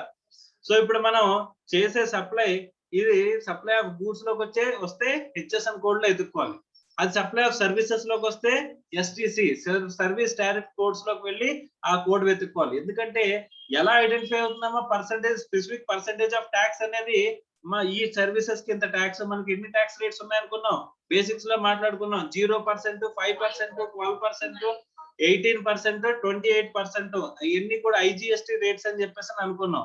ఒకవేళ సిజిఎస్టీ ఎస్జిఎస్టీ డివైడ్ చేయాలంటే అందులో 50% వేసుకోవాలని చెప్పేసి కూడా మనం మాట్లాడుకున్నాం, గుర్తుందా అమ్మా? Yes or no? ఇప్పుడు ఈ 5 రేట్స్ ఉన్నాయి, ఈ 5 రేట్స్ లో ఏ రేట్ మనకు అప్లికబుల్ అవుతుంది అనేది దేని బేస్ చేసుకుని డిసైడ్ అవుతుంది, బేస్డ్ ఆన్ హెచ్ఎస్ఎన్ కోడ్ గానీ లేకపోతే STC service tax service tariff code గానీ. సో మరి ఇక్కడ హెచ్ఎస్ఎన్ కోడ్ లోకి రావాలా లేకపోతే ఎస్టిసి లోకి వస్తుందా అని చెప్పాలంటే ఇందాక నేను చెప్పిన సర్వీస్ చేశాను ఏంటి, మీకు గోడ కట్టాలని చెప్పేసి అన్నప్పుడు నేనేం చేశానమ్మా, మెటీరియల్ నేనే తెచ్చుకున్నాను, అక్కడ లేబర్ వర్క్ నేనే చేశాను. అలాంటప్పుడు నేను చేసింది సప్లై ఆఫ్ గూడ్స్ లోకి వస్తుందా, సప్లై ఆఫ్ సర్వీసెస్ లోకి వస్తుందా? దీని సప్లై ఆఫ్ సర్వీస్ అనాలా, సప్లై ఆఫ్ గూడ్స్ అనాలా? సార్ సపరేట్ కన్సిడరేషన్ ఉంటే సార్ మెటీరియల్ కి 50,000, నేను చేసిన దానికి ఒక 50,000, మొత్తం కలిపి గోడ కట్టడానికి 1,00,000 రూపాయలు అని చెప్పాను అనుకోమ్మా. మెటీరియల్ కి సపరేట్ గా కన్సిడరేషన్ ఉంది, ఇక్కడ సర్వీసెస్ కి సపరేట్ గా కన్సిడరేషన్ ఉంది. అని చెప్పేసి అని అనుకుంటే అప్పుడు మనం ఏంటంటమ్మా దీన్ని సపరేట్ గా గూడ్స్ కింద ట్రీట్ చేయండి, దీన్ని సపరేట్ గా సర్వీసెస్ కింద ట్రీట్ చేయండి అని చెప్పేసి అని చెప్తారు, అంతేనా? అలా కాకుండా రెండింటికి కలిపి 80,000 అన్నానమ్మా. రెండింటికి కలిపి అందులో మెటీరియల్ పోర్షన్ ఎంత, సర్వీస్ పోర్షన్ ఎంత, లేబర్ పోర్షన్ ఎంత అంతా నేను చూసుకుంటాను సార్, మీకు సంబంధం లేదు, రెండింటికి కలిపి 80,000 అని చెప్పాను అనుకోమ్మా ఎగ్జాంపుల్ కి.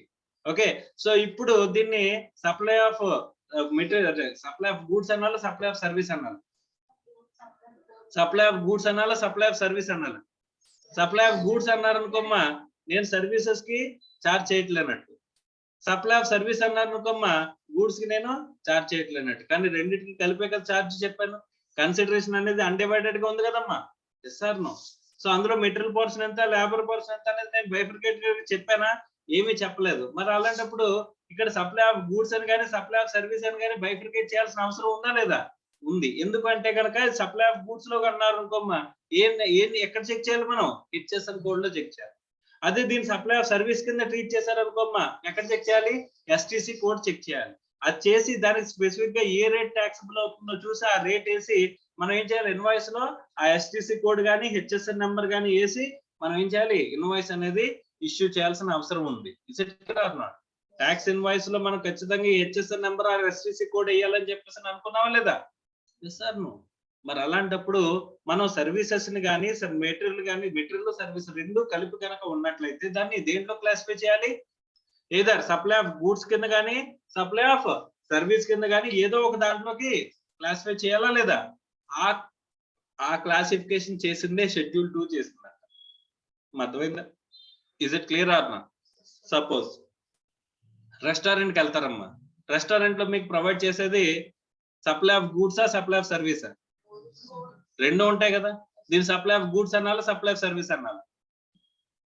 అసలు అలా రెండింటిని కలిపి చేస్తున్నప్పుడు మీకు ఇప్పుడు మెటీరియల్ రెస్టారెంట్ కి వెళ్ళినప్పుడు మీకు ఫుడ్ కి వేరుగా ఈ సర్వీసెస్ కి వేరుగా చార్జెస్ వేస్తుందా? రెండింటికి కలిపే కదమ్మా ఒక ప్రైస్ అన్ని ఫిక్స్ చేస్తారు, ఎస్ ఆర్ నో?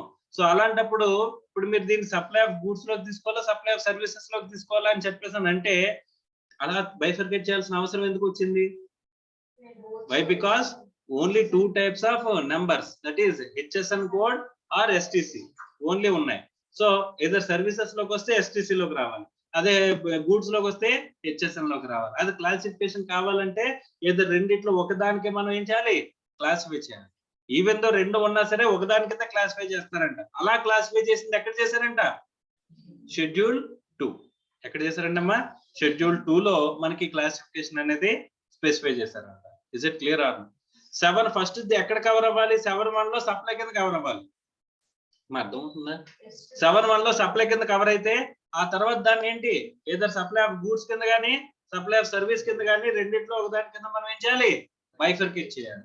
ఆ బైఫర్కేట్ చేయమని చెప్పేసి చేసింది ఎక్కడ చేశారంట? షెడ్యూల్ 2 లో చేశారంట. ఆ విషయం మనకి ఎక్కడ చెప్పారు? 7(1)(a). 7(1) క్యాపిటల్ ఏ. అర్థమైందా?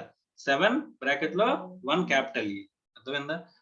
స్మాల్ లెటర్ క్యాపిటల్ లెటర్ కూడా ఇంపార్టెంటే కదా మనకి సెక్షన్స్ లోని, yes or no?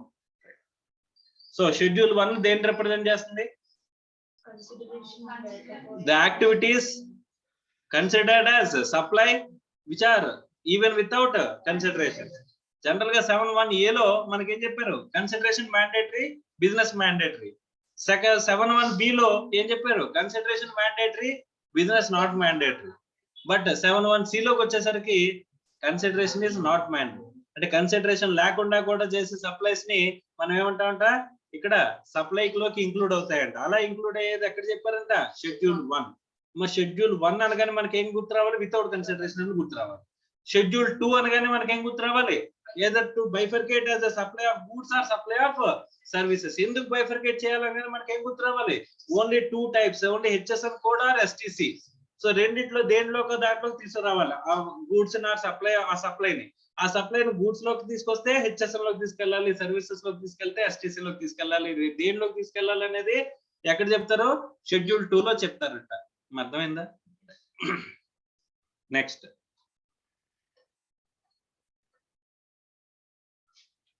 Section 7 subsection 2 ఏం చెప్తున్నారు చూడండి. Not with standing anything contained in subsection 1 అంటే సెక్షన్ 7(1) లో చెప్పిన ఇక్కడ ఏమి చెప్పినా సరే సెక్షన్ 1 లో చెప్పింది ఏదైనా సరే నాట్ విత్ స్టాండింగ్ దాన్ని కన్సిడర్ చేయకుండా దేన్ని కన్సిడర్ చేయాలి? 7(2) ని కన్సిడర్ చేయాలంట. అర్థమవుతుందా? 7(1) ప్రకారం సప్లై అవ్వచ్చు, కానీ ఒకవేళ 7(2) లో గనక కవర్ అయితే అసలు దాన్ని కన్సిడర్ చేయకూడదు. Which will prevail? ఏది సుపీరియర్ సెక్షన్ అమ్మా? 7(1) 7(2) 7(1) 7(2) 7(2). ఎందుకంటే ఇక్కడ ఏమన్నాడు? Not with standing anything contained in 7(1). అంటే 7(1) లో ఏం చెప్పినా సరే అది అప్లికబుల్ కాదు. ఒకవేళ 7(2) లో చెప్తే 7(2) లో చెప్పిందే అప్లికబుల్ అవుతుంది అంటున్నాడు. అర్థమైందా? Is it clear or not? చూడండి, activities or transactions specified in schedule 3. మాకు గుర్తు పెట్టుకోండి, ఇక్కడ కావాలంటే రాసుకోండి. దీన్ని నెగిటివ్ లిస్ట్ అంటారమ్మా. ఏమంటారు? Negative list. మాకు వేళ 7(1) లో నేను చేసిన యాక్టివిటీ సప్లైలో కవర్ అయిందమ్మా, కానీ అదే ట్రాన్సాక్షన్ ఈ షెడ్యూల్ 3 లో కూడా కవర్ అయిందంట. అండ్ ఇది negative list. Okay, negative list లో కనుక కవర్ అయితే even though covered under 7(1) is it taxable? Negative list అంటే దాని మీనింగ్ ఏంటి? నెగిటివ్ లిస్ట్ అంటే ఏంటమ్మా?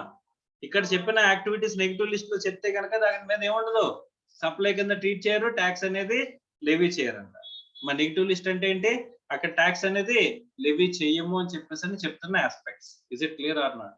సో స్టార్టింగ్ లో మనం ఫస్ట్ ఈ చాప్టర్ స్టార్టింగ్ లో పాయింట్ మాట్లాడుకున్నాం. అసలు ఎక్కడెక్కడైతే మనకి ట్యాక్స్ సప్లై, ఇక్కడ supply of goods and services జరిగినా సరే అక్కడ మనం ట్యాక్సెస్ లెవీ చేయరు అని చెప్పేసి ఆస్పెక్ట్స్ మాట్లాడుకుంటూ, లైక్ ఎక్స్పోర్ట్ లో ట్యాక్స్ లెవీ చేయరు, ఇమ్మూవబుల్ ప్రాపర్టీలో ట్యాక్స్ లెవీ చేయరు అని చెప్పేసి, ఇమ్మూవబుల్ గూడ్స్ లో ట్యాక్స్ లెవీ చేయరు అని చెప్పేసి మాట్లాడుకుంటూ వచ్చాం కదమ్మా. అందులో ఇంకొక పాయింట్ యాడ్ చేసుకోవాల్సింది ఏంటంటే నెగిటివ్ లిస్ట్ లో కవర్ అయిన గూడ్స్. ఎక్కడైనా నెగిటివ్ లిస్ట్ లో గూడ్స్ కానీ సర్వీసెస్ కానీ కవర్ అయినాయి అనుకోమ్మా, నెగిటివ్ లిస్ట్ ఎక్కడ చెప్పారు? షెడ్యూల్ 3. షెడ్యూల్ 3 లో చెప్పిన నెగిటివ్ లిస్ట్ లో కవర్ అయితే కనుక అక్కడ ఏముండదు, ఈవెన్ దో అది సప్లైలో 7(1) లో కవర్ అయినా సరే ట్యాక్స్ అనేది ఉండదు. అర్థమైందా? ఎందుకు 7(1) లో కవర్ అయినా సరే ట్యాక్స్ ఉండదని మీరు ఎలా చెప్తారు సార్? నేను చెప్పడం కాదు, 7(2) స్టార్టింగ్ వర్డ్స్ లో ఆడే చెప్పాడు. Not with standing anything contained in subsection 1. Subsection 1 లో కనుక కవర్ అయినా సరే, ఒకవేళ సబ్సెక్షన్ 2 లో ఈ నెగిటివ్ లిస్ట్ లో కనుక కవర్ అయితే that will not be treated as supply and tax is not going to be levied. అర్థమైందా లేదా? is it clear or not? yes or no? So మనం ఇప్పటివరకు ఎన్ని షెడ్యూల్స్ చూసాం? మా షెడ్యూల్స్ చూడకపోయినా షెడ్యూల్ పేర్లు రాసుకున్నాం అనుకున్నాం కదా. Schedule 1, schedule 2, schedule 3. షెడ్యూల్ 1 ఏంటి? Without consideration. Without consideration. Second, bifurcation of activities mentioned in schedule subsection 1. Subsection 1 లో చెప్పిన సప్లైస్ ని ఎలా ట్రీట్ చేయాలి? బైఫర్కేట్ చేయాలి. మా bifurcation of activities listed in ఎక్కడ? సబ్సెక్షన్ 1. ఎలాగా? either supply of goods or supply of services.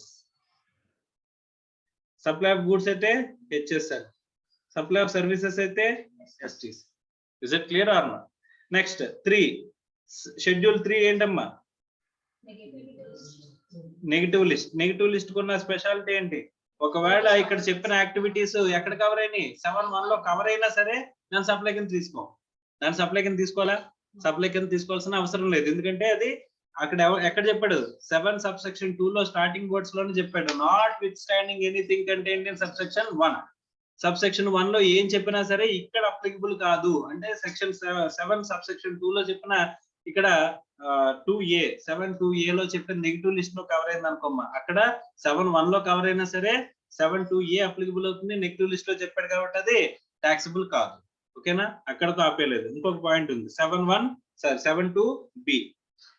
Such activities or transactions undertaken by central government, state government or any local authority in which they are engaged in public authorities as the case may be notified by government on the recommendations of the council అని చెప్పేసి అంటున్నాడు.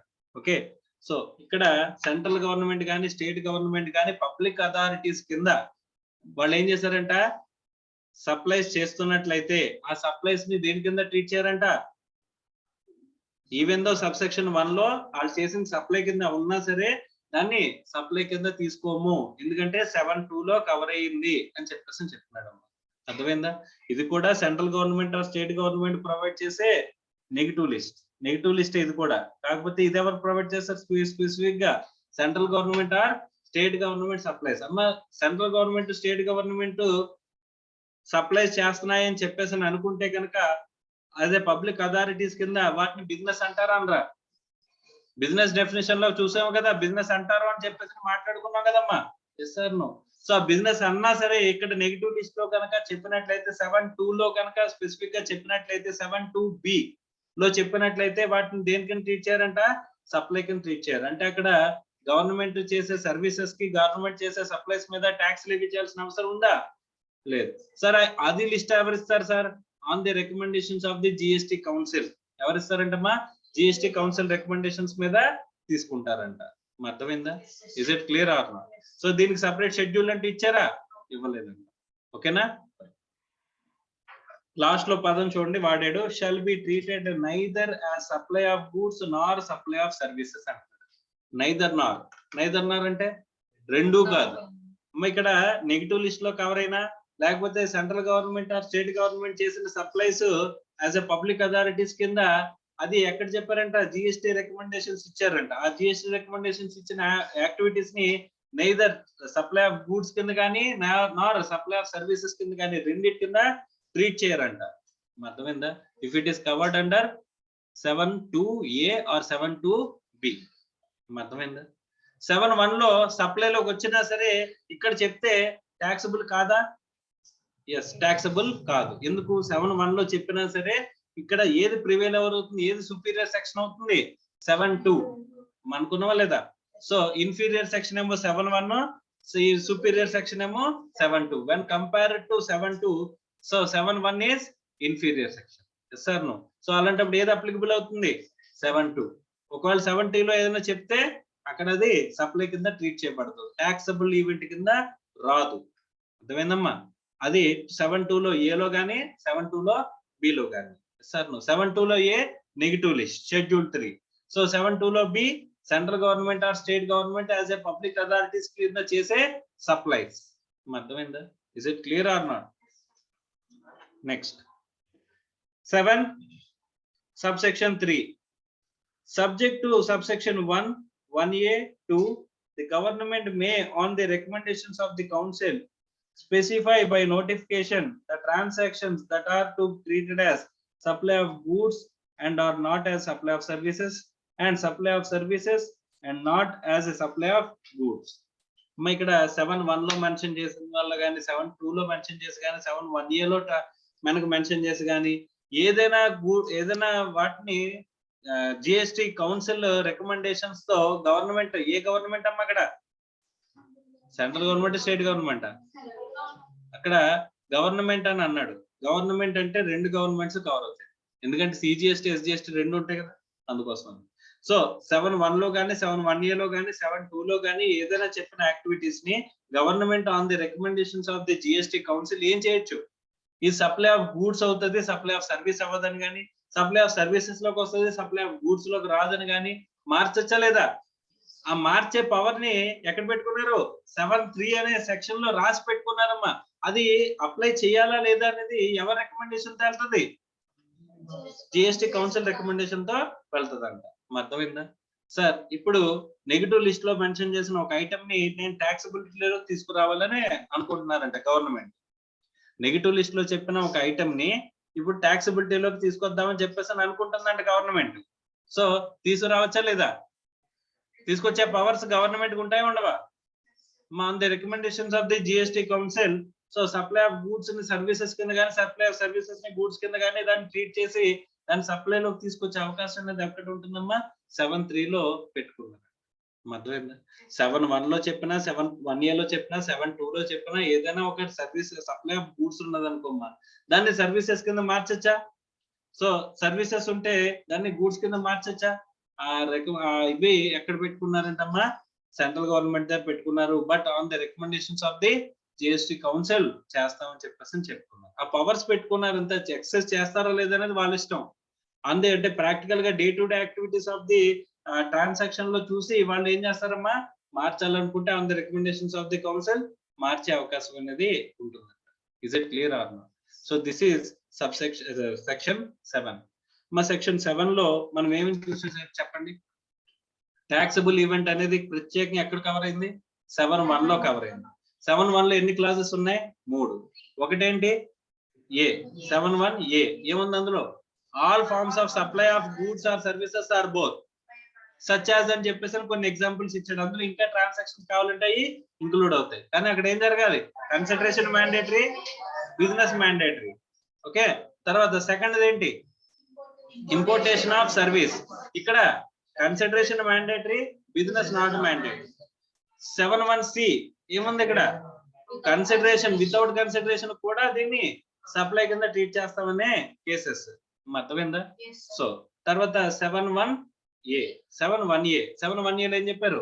7.1 లో చెప్పిన activities ని supply of goods కింద లేదా supply of services కింద మనం ఏం చేస్తారంట? బైఫర్కేట్ చేస్తున్నారంట. ఆ బైఫర్కేషన్ చేయడాన్ని ఎక్కడ చెప్పారంట?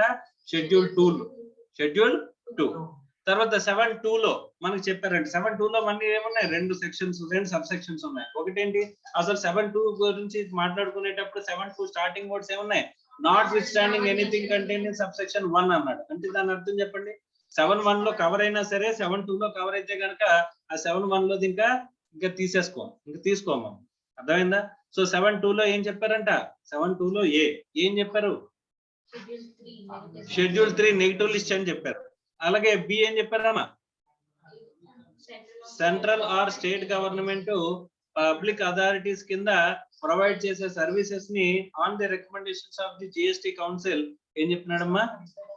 It is not considered as supply. వాటిని సప్లై కింద కన్సిడర్ చేయకుండా తీసుకోవచ్చంట. అర్థమైందా? అసలు వాళ్ళు సప్లై చేసింది బిజినెస్ అవుతుందా? ఎస్. బిజినెస్ లో మనం మాట్లాడుకున్నాం లేదా? సెంట్రల్ గవర్నమెంట్ కానీ స్టేట్ గవర్నమెంట్ కానీ యాజ్ ఎ పబ్లిక్ అథారిటీస్ కింద సప్లై చేసే వాటిని ఏమంటాం అనుకున్నాం? బిజినెస్ అనుకున్నాం. సో అలాంటి బిజినెస్ ని జిఎస్టి కౌన్సిల్ రికమెండేషన్స్ ఏం చేయొచ్చు? నెగటివ్ లిస్ట్ విత్ రెస్పెక్ట్ లో తీసుకురావచ్చా లేదా? 7.2 లోకి. Yes or no? తర్వాత 7.3 ఏం చెప్తున్నారమ్మా? ఇక్కడ 7.2 లో చెప్పిన వాటిని సప్లై ఆఫ్ సర్వీసెస్ అనకూడదు, సప్లై ఆఫ్ గూడ్స్ అనకూడదు. Neither supply of goods nor supply of services. రెండిట్లోకి రాకపోతే అక్కడ ట్యాక్సబుల్ ఈవెంట్ జరగనట్టే కదమ్మా. అక్కడ ట్యాక్స్ లెవీ అవుతుందా? అసలు సప్లై అనేది నెగిటివ్ లిస్ట్ లోకి వచ్చిందంటే కనుక సప్లై జరగనట్టు. అంటే అక్కడ సప్లై జరిగినా ఇక్కడ ఈ సెక్షన్ లో కవర్ అయినట్టు జరగలేదు కాబట్టి దాన్ని ఏమంటారమ్మా? That is not treated as supply. అక్కడ ఏమవుతుంది? That is not tax. Yes or no? తర్వాత 7.3 లో ఏం చెప్తున్నారమ్మా? Subject to sub section 1(1)(a)(2) అక్కడ government on the recommendations of the GST council supply of goods ని సర్వీసెస్ కింద, సప్లై ఆఫ్ సర్వీసెస్ ని సప్లై ఆఫ్ గూడ్స్ కింద మార్చి చూడొచ్చా లేదా? Yes or no? ఎస్. అర్థమైందా? Is it clear or no? So ఇది సబ్ సెక్షన్ 7. సో ఇప్పుడు ఏం చేస్తారంటే ఈ సబ్ సెక్షన్ సెక్షన్ 7 కి సంబంధించింది ఎనాలిసిస్ ఉంటదమ్మా. ఎనాలిసిస్ అనేది మనం చూడాలి. కానీ ఇక్కడ దీనికంటే ముందు ఒక చిన్న పాయింట్ మనం మాట్లాడుకుందాం. అవును, మనం మనకి ఎన్ని జిఎస్టీలు ఉన్నాయమ్మా? ఎన్ని యాక్ట్లు ఉన్నాయి? ఏంటవి?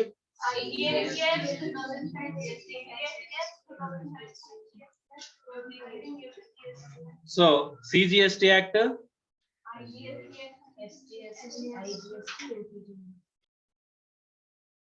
రైట్. మనకి ఎన్ని యాక్ట్లు ఉన్నాయి అనుకున్నామమ్మా?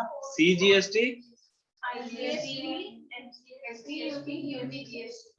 ఎస్జిఎస్టి, ఐజిఎస్టి, యూటీజిఎస్టి అని చెప్పేసి ఉన్నాయి అనుకున్నాం. మనం ఏం చదువుదాం అనుకున్నాం? CGST, IGST. ఎందుకు? సిజిఎస్టి ఈక్వల్ గా ఎక్కడ ఉంటుంది? ఎస్జిఎస్టి లో ఉంటుంది. ఎస్జిఎస్టి లో ఉన్నదే ఎక్కడ ఉంటుంది? యూటీజిఎస్టి. సో కాబట్టి సిజిఎస్టి యాజ్ ఇట్ ఇస్ గా ఎస్జిఎస్టి, యూటీజిఎస్టి లో ఉంటది కాబట్టి మనం ఏం చదువుదాం అనుకున్నాం? Only CGST. సిజిఎస్టి తో పాటుగా ఏం చదువుదాం అనుకున్నాం? ఐజిఎస్టి కూడా చదవాలనుకున్నాం కదమ్మా. సో మనం టోటల్ గా ఇక్కడ మనం సిఏ ఇంటర్ లో మనం మాట్లాడుకునే టోటల్ గా ఏ యాక్ట్ మాట్లాడుకుంటాం? CGST as well as IGST. Is it clear or not? So ఇప్పుడు సిజిఎస్టి యాక్ట్ లో మనం సెక్షన్ 7 చూసాం. సెక్షన్ 7 ఏ యాక్ట్ లో చూసాం అనుకున్నాం? సిజిఎస్టీ యాక్ట్ కదమ్మా, రైట్. సో ఇప్పుడు చూడండి ఐజిఎస్టీ చూద్దాం.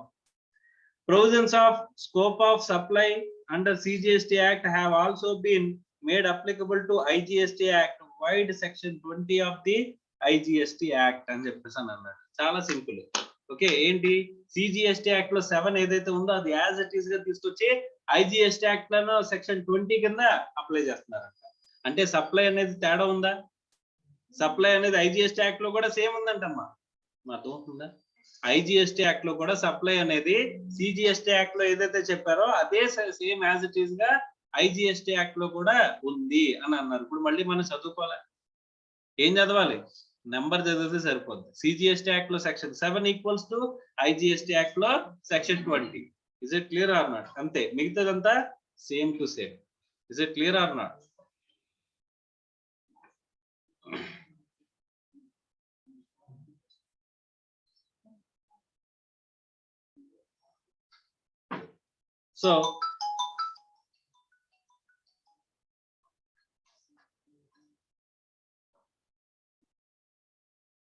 సో నెక్స్ట్ క్లాస్ లో మనం దీని మీద అనాలిసిస్ అనేది చూద్దామమ్మా. ఇక్కడతో స్టాప్ చేస్తున్నాం. ఓకే.